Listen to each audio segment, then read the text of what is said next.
अहमद भाई, इसमें बड़ा एक इम्पॉर्टेंट पॉइंट मेरे जहन में आ रहा था कि देखें, अक्सर ना हम सेलेक्टिव कुरान पढ़ते हैं। जो हमारे इंटरेस्ट की बात है हम वो ढूंढ रहे होते हैं या कोई फैसिनेटिंग चीज़ ढूंढ रहे होते हैं, जबकि कुरान में वार्निंग्स भी हैं, कुरान में झंझोड़ा भी गया है। आई थिंक कि कुरान को मुकम्मल जो है ना वो लेना चाहिए अपने ऊपर। जी बिल्कुल, जज़ाकल्लाह। मैं चूँकि देखिए 25वां पारा कर रहे हैं हम, और डेफिनेटली ये वो रातें हैं जिसमें लैलतुल क़द्र की रात जो है इट कैन फॉल। तो उस हवाले से मैं सूरह दुखान की आयत आपके सामने रखना चाहूँगा, और इसमें वो रिज़्क़ का भी कॉन्सेप्ट आ रहा है जो माशाल्लाह ज़िशान अपने और मुगीरा ने बड़ी डिटेल में बताया। अल्लाह कहते हैं, इन्ना अंज़लनाहु फ़ी लैलतिन मुबारका इन्ना कुन्ना मुनज़िरीन, कि हमने इसे एक बड़ी ही खैर व बरकत वाली रात में नाजिल किया है क्योंकि हम लोगों को मुतनब्बे करने का इरादा रखते थे। फ़ीहा युफ़रक़ु कुल्लु अमरिन हकीम, ये वो रात थी जिसमें हर मामले का हकीमाना फ़ैसला किया जाता है। अमरन मिन इंदिना, हमारे हुक्म से सादिर किया जाता है। इन्ना कुन्ना मुरसलीन, और हम एक रसूल भेजने वाले थे।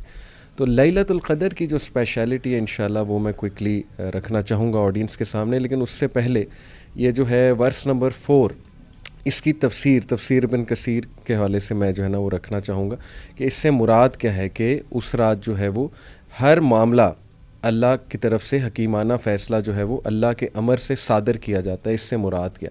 देखें, जैसे आपने बताया कि लोहे महफूज तो वो हाईएस्ट लेवल है तकदीर का, and it can not be change. तो मुफस्सरीन कहते हैं इससे मुराद ये कि लोहे महफूज से इंस्ट्रक्शंस एंजल्स को दी जाती हैं कि अब ये करो, और इट डिपेंड्स अपॉन कि वो बंदा क्या अमाल कर रहा है उस रात, यानी वो उसके अमाल पे ही डिपेंडेंट है। जैसे इब्ने अब्बास ने कहा ना कि एक शख्स जो है वो खेतों में काम कर रहा होता है और उसे नहीं पता होता कि उस साल उसकी मौत लिखी होती, यानी हर साल के मुताबिक जो है वो चीज़ें चेंज होती हैं, लेकिन वो चीज़ों का चेंज होना लोहे महफूज में ऑलरेडी जो है वो दर्ज है। बहरहाल ये तो बहुत आपने माशाल्लाह उसमें डिटेल डिस्कशन की है। मैं लैलतुल क़द्र की रात के हवाले से एक तो जनरली रात को उठना कितना बाबरकत है, और सोचेंगे लैलतुल क़द्र की रात को उठना फिर उसका क्या लेवल होगा।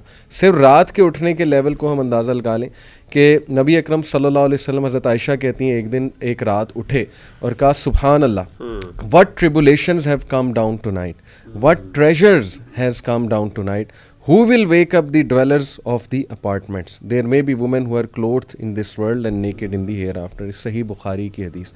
यानी ये तो वैसे ही इतनी बाबरकत चीज़ है कि इंसान रात को उठे क़याम करे, तो इमेजिन कि वो रात जो 1000 मंथ्स के बराबर है, उस रात को उठ के करना वो उसकी क्या ही शान होगी। अल्हम्दुलिल्लाह। तो अल्लाह हम सबको लैलतुल क़द्र जो है वो अता फ़रमाए, और लैलतुल क़द्र के चंद इंशाल्लाह मैं क्विकली बेनिफिट्स लोगों के सामने रखना चाहूँगा फॉर मोटिवेशन पर्पस।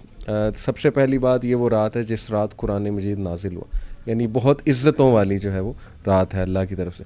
फिर ये कि ये 1000 महीनों से बेहतर है।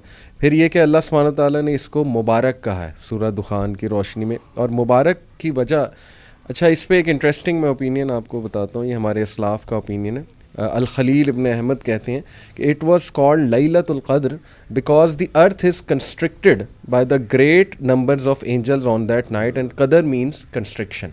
उन्होंने कहा कि इसमें इतने एंजल्स तादाद में नाजिल होते हैं, और सबसे बड़ी बात हज़रत जिब्राईल अलैहिस्सलाम रूह वो नाजिल होते हैं। सलाम, ये पीस है, all of this night is piece. इस रात को अल्लाह जहन्नम से छुटकारा देता है लोगों को, और अल्लाह अपना ख़ास करम करता है लोगों के ऊपर।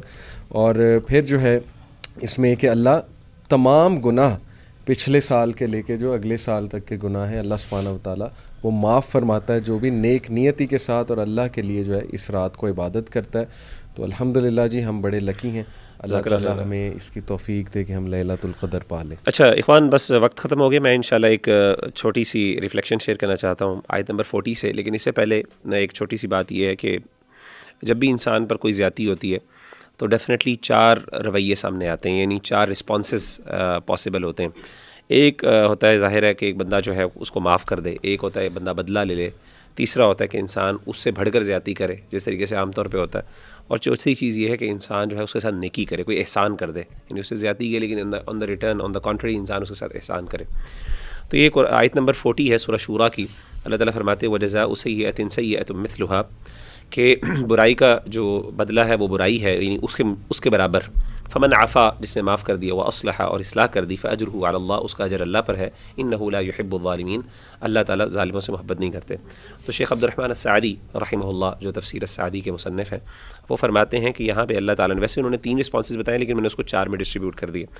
वो कहते हैं कि इसमें 3 अल्लाह ताला ने दर्जात बयान किए हैं। पहला दर्जा ये है कि इंसान जो है वो इस्लाह करे, यानी एहसान करे, ये हाईएस्ट दर्जा, कि एक बंदे ने ज़्यादती की, आप उसकी इस्लाह करें, उसकी करेक्शन कर दें, उसको समझा दें प्यार मोहब्बत से। माफ़ी भी हो गई, माफ़ी तो है ही है ऑब्वियसली, लेकिन उसके साथ इस्लाह कर दें। दूसरी चीज़ ये है, वो कहते हैं कि उससे कम दर्जा है कि इंसान माफ़ कर दे लेकिन ठीक है, इस्लाह ना करे। तीसरी दर्जा क्या है कि बदला ले, लेकिन बदला भी सिर्फ उतना जितना उसने किया, उतनी ज़्यादती, उसने एक थप्पड़ मारा तो आप भी मार लें, ठीक है, इसकी इजाज़त शरीयत ने दी है।